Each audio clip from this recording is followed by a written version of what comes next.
嗨，大家好，我是探评书。今天是2025年3月17号，这一期咱们再聊一聊这个315今天我看了一篇文章说这个315这个央视恶心的不是这些造假的厂商，而是这个打工人的天塌了。这次315暴露的这个9个行业，这么多公司涉及的产品基本上都是打工人经常消费的。以往315暴露的那些产品，你比如说去年暴露的什么青花酒，这打工人根本就不喝影响不大。说今年315每一个都直击打工人的内心说又是一年315，今年翻车的品牌们多了一股帮味儿，打工人成了惨遭背刺的核心群体。说出差常用的一次性内裤是没有杀过菌的，出租屋里坏掉的电器上门维修是会乱收费的，哪怕是出健康考虑，买一份轻食里面的虾仁还有可能是泡过药的注过水的。你看专冲这个打工人下手说上班已经够累了，面对这些躲不过的坑，打工人究竟还能信任谁？还有打工人在网上找工作碰到招转贷招转赔就是你找工作没找到，结果你要花几万块钱上个培训班，这个专冲这个打工人下手这个文章说出差党的至暗时刻，说每年315卫生用品都是出问题的重灾区，说今年塌房的主角成了出差党的必备好物，一次性内裤，说前脚还是种草无数，后脚就已经是事故。说事故的中心是河南山丘一个小县城虞城，说这个名不见经传的小城市正在成为全国最大的一次性内裤生产基地，只是说基地大了，管理却没跟上。央视记者随机走访了当地10多家作坊，发现工人们不仅会直接用手接触内裤，还会使用一些黑科技，只需轻轻一喷就能去除内裤上的污渍，完成一个除菌动作。看到这些一次性用品的生产场景时，屏幕前的不少打工人心都凉了半截。毕竟一次性用品之所以走红，就是抓住了2大核心诉求：方便、干净。时间再往前倒几年，还没有这么多人买一次性的压缩毛巾、泡澡袋、马桶垫，直到一系列酒店卫生问题被爆出，人们震撼于开水壶内洗内裤、浴巾擦马桶的画面，才转而投向一次性用品的怀抱。我记得这个各种酒店里面的卫生状况，也有人在那个开水壶里面煮内裤、洗内裤所以很多差旅商务旅客就宁愿自己带这个一次性的，结果一次性的你也躲不过。只是说自己图干净购买的无菌用品却比想象中更脏，无菌宣传那都是摆设，消费者图干净，厂家们也知道，干脆想出不少糊弄的办法，有的选择拍个无菌产线的假视频，有的则在包装上印上EO灭菌后变为黄色，说谁能想到包装无需变色，本身就是黄色。在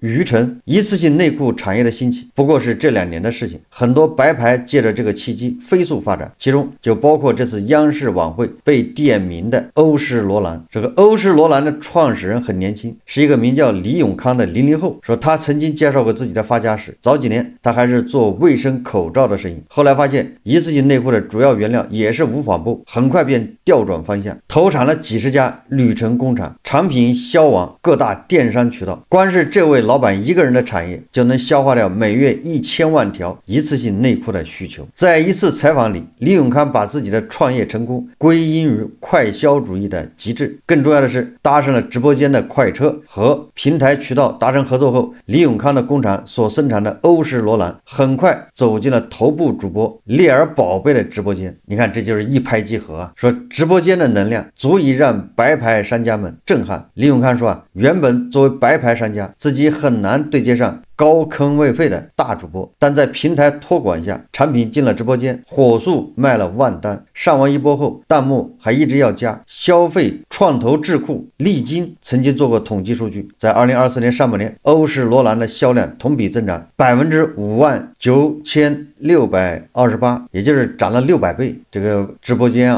太魔幻了。当然了，说不再购买虞城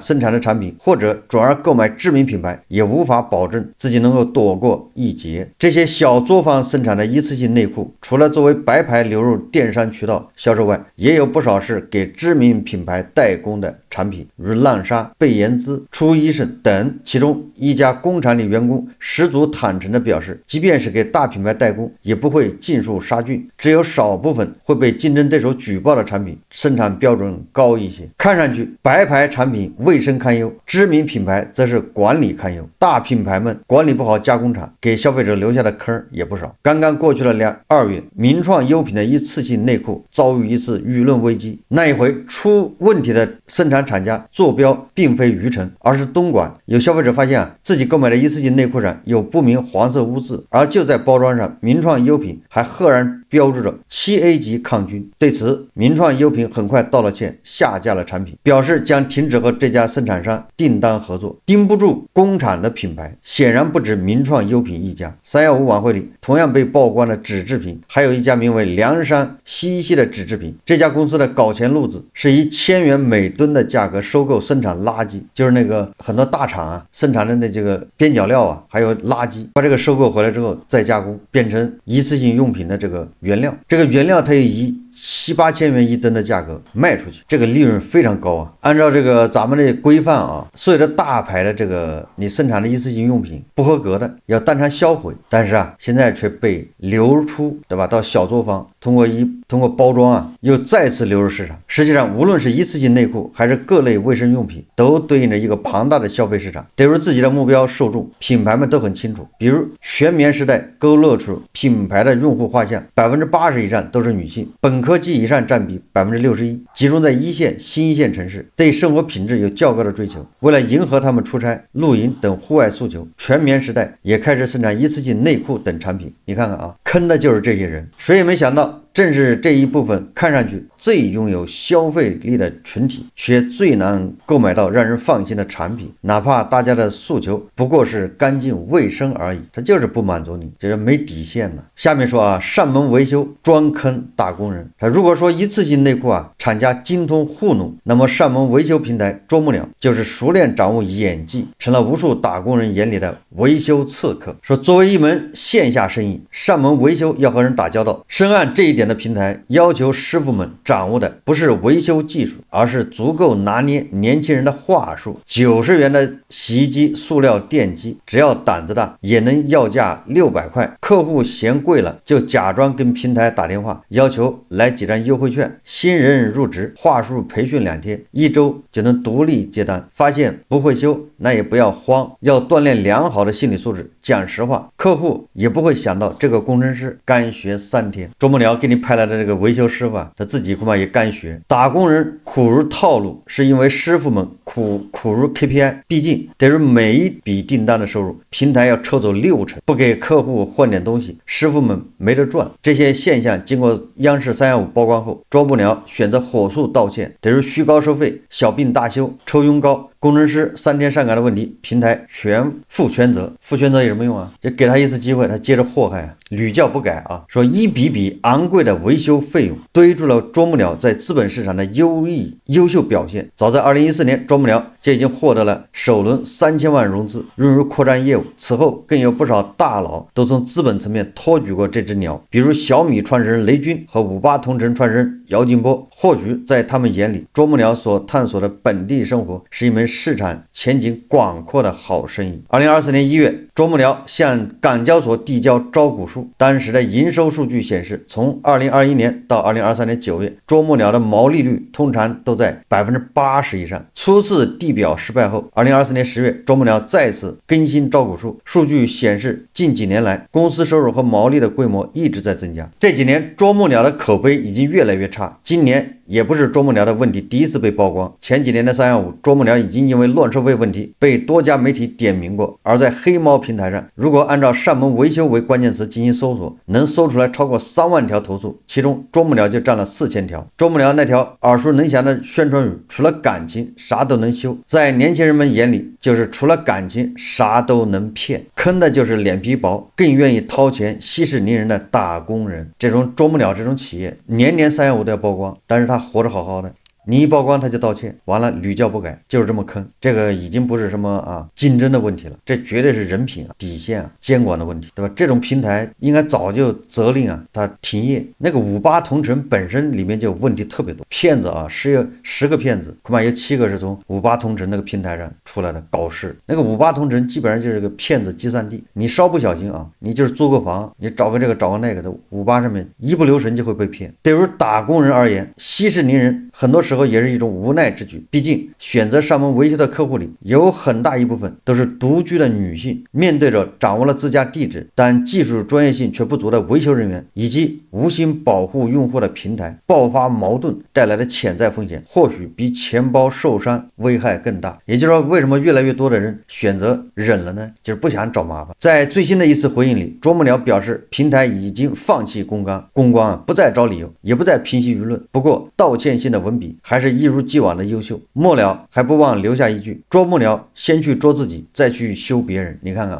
这个文艺小清新这是广告语用的，先去捉自己，再去修别人。实际上上门维修这种活应该是整合到物业里面，是物业的提供的一种服务，可以适当收费。很遗憾咱们的物业收费多，提供的服务少，你也没办法。打工人的极限生存挑战，说除了生活用品和上门服务被背刺，这个315打工人惊讶地发现自己就连饭碗都端不住了。最先崩溃的是爱吃轻食的人，他们想不到自己为了减脂才买的虾仁，食材背地里却已经偷偷增重。冷冻虾仁通常都会添加保水剂，但央视记者的暗访视频还是让人眼前一黑。所有的虾仁统一浸泡在青黑色浓稠的液体里，里面主要成分就是磷酸盐。行业里把这样的方式叫做泡药，工厂可以做到16小时不停机，甚至可以根据客户要求的保水力反推泡药的时间。而商家这样做就是为了给虾仁增重。一般情况下，泡药之后100斤的虾仁能立刻多出24斤。接下来虾仁依然不能封装，还要用刨冰机冷冻，这一步自然也是为了进一步增加重量。一番操作下来，打工人买了1斤虾，解冻之后立刻缩水7成，只剩下3两。工厂的工作人员贴心地告诉央视记者，他们从不吃这些冷冻食品，沿海地区都是吃鲜虾海虾。网友只能半开玩笑地感叹说，商家可真是虾仁不眨眼。更多的打工人立刻打开冰箱，开始了一场大型自查工作。不少人就这样发现自己中奖了。电视画面里，记者身处连云港先知食品公司，工作人员没有任何卫生防护措施，徒手装虾。而电视机前，一个在河北生活的网友手里正握着这家公司出品的虾仁。买过800次的他，这个河北的这个用户买了很多次这公司出产的虾仁呢，觉得自己轻轻的碎了。你这个打击有多大呀？说也有充满戏剧性的反转时刻。生活在江苏的王朵在社交平台火了一把。去年年底，他夸赞自己的网购的大案浪花虾仁个头大。几个小时前，受伤的人们第一时间冲浪赶来，告诉他买到了能退1赔3的理财产品。他这才知道，这个品牌的实际生产企业就是添加过量保水剂而被曝光的湛江良基冷冻食品公司。说和打工人一样睡不着的，想必还有直播间的主播们。王朵连买2单的大案浪花虾仁就来自宇辉同行。抖查查数据显示，直播当天的 GMV 超过8000万元，成交单数约180万单。江河湖海不会辜负所有的热情，但黑心商家却会平等的背刺每一个消费者。爆出视频安全问题之后，宇辉同行回应媒体称，目前正在核实情况，也正在密切关注事情的进展。宇辉同行差不多也会跟那个小杨哥一样差不多快塌房了吧。说老唐在社交平台上自称大案浪花品牌的总经理，曾经展示过品牌位于临沂的海产发货仓。他说品牌整合了超过30家工厂，每天有上万单的带鱼、龙虾尾、大虾从这里发出，而为他们带货的头部主播还包括辛巴和疯狂小杨哥，这靠的都是实力。这一网打尽这些头部带货主播都要出来走2步喝茶什么呢？这玩意大家都心知肚明。说李佳琦直播间同样牵涉其中，网友们通过比对画面发现，违规厂商提供的外包装袋上印着正大白对虾仁，而李佳琦也曾在直播间多次销售这款产品。他所在的美万公司公布了产品磷酸盐检测合格的报告，但依然没能解决消费者的疑虑。网友把愤怒泼洒向大大小小的海产主播，他们介绍虾仁产品时留言统一刷起，赶紧改行，要不直接卖保水剂给我们吧。很多主播措手不及，只能在错愕中结束直播。吃轻食虾仁都精准踩雷，口味重一点的人处境只会更加艰难。1天前塌房的还有很多打工人最爱的阳明鱼黄焖鸡。这个黄焖鸡这道菜品胜在滋味足，但没想到滋味会来自于郑州分店店员降本增效妙招。什么呢？就是二手香菇。烹饪方法也非常简单啊，就是把上一波客人吃剩下的香菇啊和到这个锅里面啊，把它拌匀，卖给下一个顾客。阳明鱼黄焖鸡啊，确实啊，你都是打工人常吃的，他做到了一点都不浪费。有很多网友说啊，他说我说出餐怎么这么慢，原来是在等别人先吃完。这个蜜雪冰城啊，那又是打工人爱喝的，也出事了。在郑州发迹的蜜雪冰城也难逃塌房的命运。雪王刚刚敲响了上市钟声，一年能卖出10亿杯的柠檬水就被爆出使用隔夜柠檬片，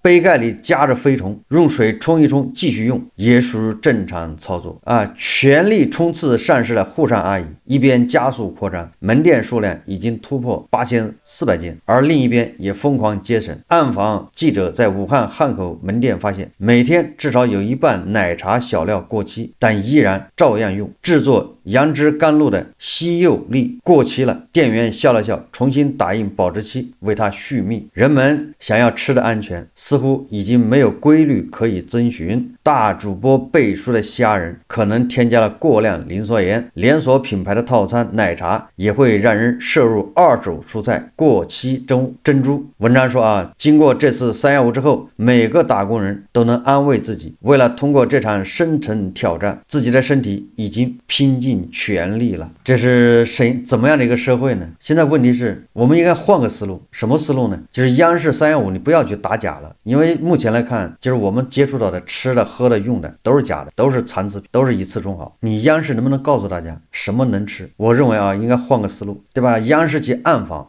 说这家饭店好，说这个品牌好，能不能做到，对吧？你光告诉我们啊，什么都不能吃，对吧？什么都有问题，解决不了问题啊，年年都这样，只会让打工人心寒。能不能，对吧？以后央视媒体专报道好的去暗访。你看啊，这个我们接触的商品啊，有生产厂家，有品牌方，完了还有卖的，就是渠道，就是主播，对吧？或者是流入其他的这个市场，这3方再加上政府监管，他们都在干什么？好多这个知名的大主播，耳熟能详的，人设非常好的，你比如说宇辉通行，还什么辛巴一样的会塌房，就是祸害社会啊。不过这一次啊，对打工人伤害是最大，打工人